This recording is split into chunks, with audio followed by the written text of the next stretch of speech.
Welcome back, I'm Ryan from Blue Water Gaming, and in this video we are taking a look at Absolute Drift Zen Edition. Now, what is this game? Well, this is a game about drifting, as you could probably guess from the title. Now, something that I didn't exactly expect in this is that the drifting is actually very, very difficult. It is not very arcadey, and it's kind of realistic.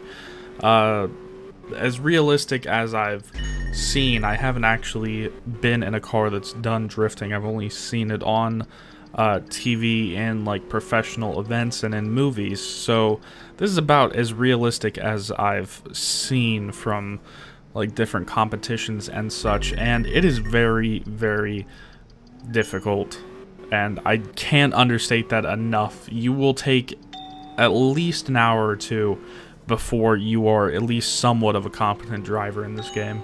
And where exactly will you be drifting? Well, you will be drifting inside 5 different free roaming areas, which are all unique. They range anywhere from airports to docks to even a flying city towards the end. And at the end of each of those free roaming areas, you will get a new car for 6 cars in total across the game.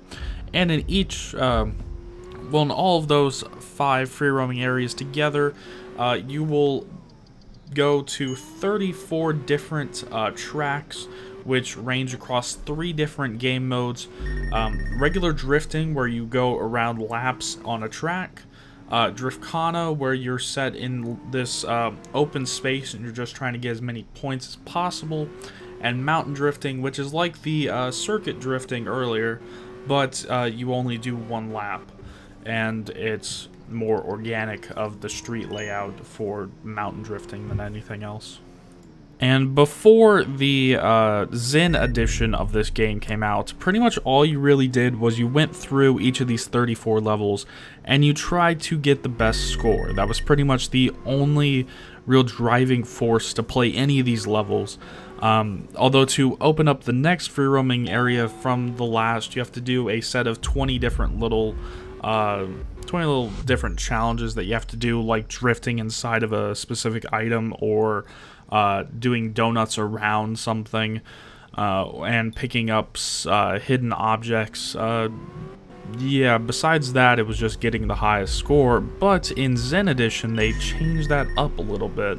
You now have event challenges, which is 5 separate challenges that you can do in each of these 34 tracks, and they range anywhere from drifting for a certain amount of time, to getting a certain number of points, to getting a certain multiplier, and many more. And these are challenges that you can do in every single track to give you more than just trying to get the highest score.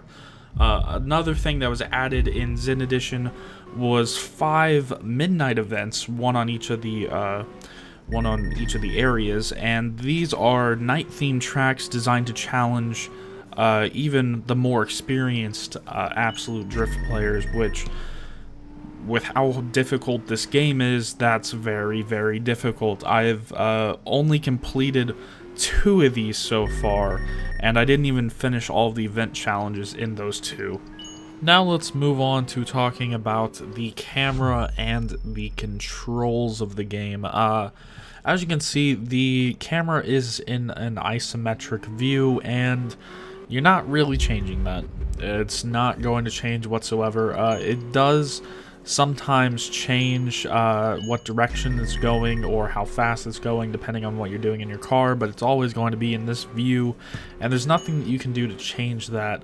And that's actually one of the things that makes this kind of difficult in the beginning, because you're not really used to playing, or at least most of the time, well, most people aren't really used to playing racing games in an isometric view like this. And even though you're not really racing in the traditional sense, you're still driving and trying to do these tricks in this car, and it can be a little difficult to begin with. And to move on to the controls, I recommend very, very highly to do this with a controller because playing this with a mouse and keyboard is, I would say, 10 times, if not 20 times harder than doing it with a controller. It's much simpler and you'll get it a lot faster because it's very simple controls, like right trigger is gas, left trigger is brake, the A button is the handbrake. If you choose to put on manual gearing, then X and B on the Xbox controllers are the ways to change that. It's just much simpler than using a keyboard. Next, onto the graphics. What you're seeing is the graphics on the highest settings that they can possibly be on.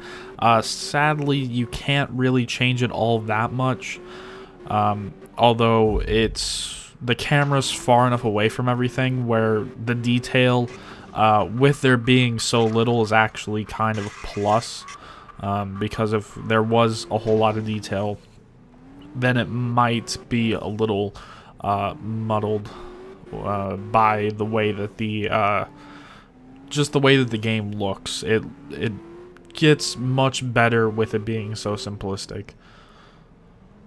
Briefly touching on story, the simple thing is that there is no story.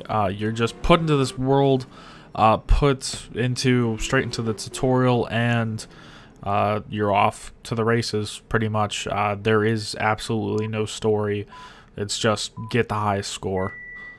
Now, going back a second, I did just slightly mention tutorials. In the original game, there was only one tutorial, and it was the first tutorial that you'll play now. In the Zen edition, they've added, I believe, 4 more tutorials, which makes the game slightly easier than it was before there was the Zen edition. And finally, we end up on sound. Now, there is an actual soundtrack in the game, and it is produced by C41 and Knight, but it is copyrighted, so that's why you're not hearing it in the background. It's 3+ hours long, and it's pretty much electronic music.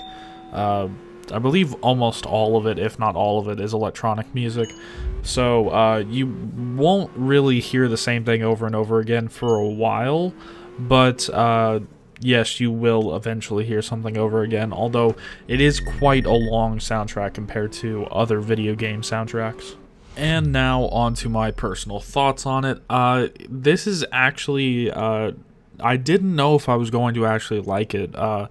In the very beginning, it was very difficult to get into just because of how hard it is to drift well in the game, but just trying to get these small little achievements throughout the different tracks just kept me going through it, and over time, I was getting just better and better and better, and I'm not very good at it, but I can see myself getting better by completing these small little challenges, and it is actually something that you can put quite a bit of time into. Rushing through the first 2 worlds took me 7 hours to get pretty much everything. I haven't even completed 100% of World 2, and I've just started World 3, so yeah, this is really worth the time, and it's only $12 on Steam or your regional equivalent.